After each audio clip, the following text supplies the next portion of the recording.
attention. 2.5 years after being ravaged by an earthquake, the island nation of Haiti is still struggling to get back on its feet. Last month, Hurricane Isaac served as a painful reminder of Haiti's troubles. Despite a flood of humanitarian aid from around the world, Haiti's infrastructure remains weak. Roughly 400,000 people are still living in makeshift housing in tents. With us in their first ever joint interview are the President of Haiti, Martelly, and Haitian Prime Minister Lamothe. Both are here for the UN General Assembly and spoke at the Clinton Global Initiative. Gentlemen, thank you so much for joining us. As you know, I mean, on this program at CNN and in the United States, in the months and now years since the earthquake, our hearts have been with the Haitian people as you try to rebuild. And I was struck by, as Hurricane Isaac was coming through, we were watching it on the radar. Our own reporters were in Haiti telling people that this new storm was coming, and many people couldn't leave. They wouldn't leave their tents, or they wouldn't leave where they were because they didn't have another option, and they just were not really prepared for another natural disaster. So I'm curious, sir, where are we now in terms, how well could Haiti withstand another natural disaster? Are things better than they were just a couple of years ago? I will say that we are very happy where we are today. When we first came in power, 1 year after the earthquake, we had about 1.5 million people still under the tents. And today that number is down to about 300,000.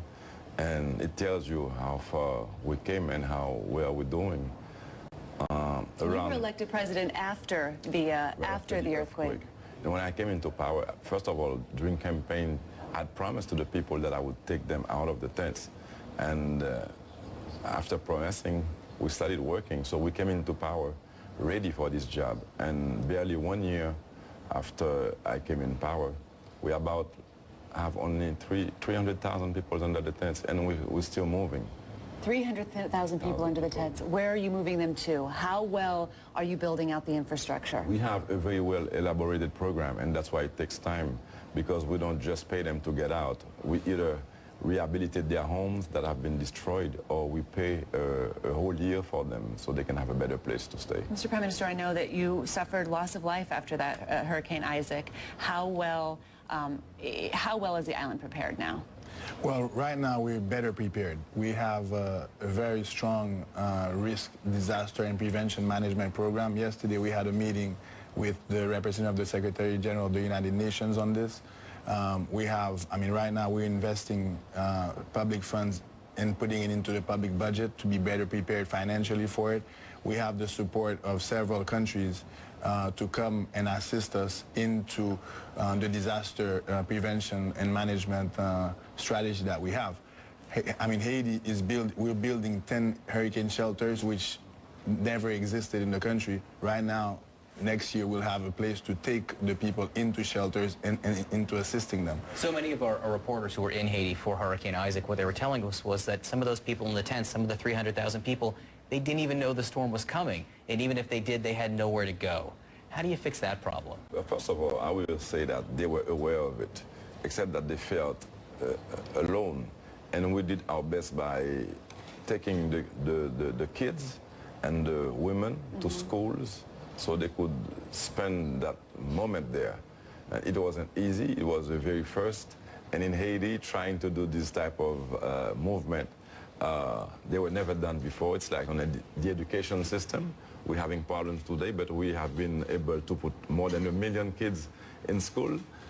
People will complain about schools not having been paid yet, but they must understand that this is a program that started 1 year ago, and we will encounter problems.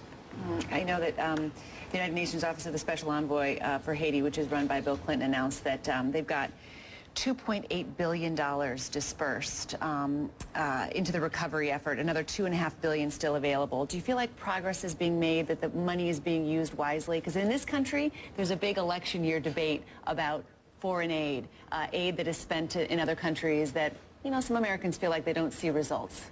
Well, in a country where everything is to be done, I think $4.8 billion is kind of small. And right after the earthquake, we had evaluated our need at about $12 billion. So 4.5 billion, 4.8 is kind of small. And I must tell you that right after the earthquake, that money was used to feed people, to take care of them, so it wasn't really engaged in reconstruction. Prime Minister Lamothe, President Martelly, thank you so much for joining us this morning. It's great to have you, and good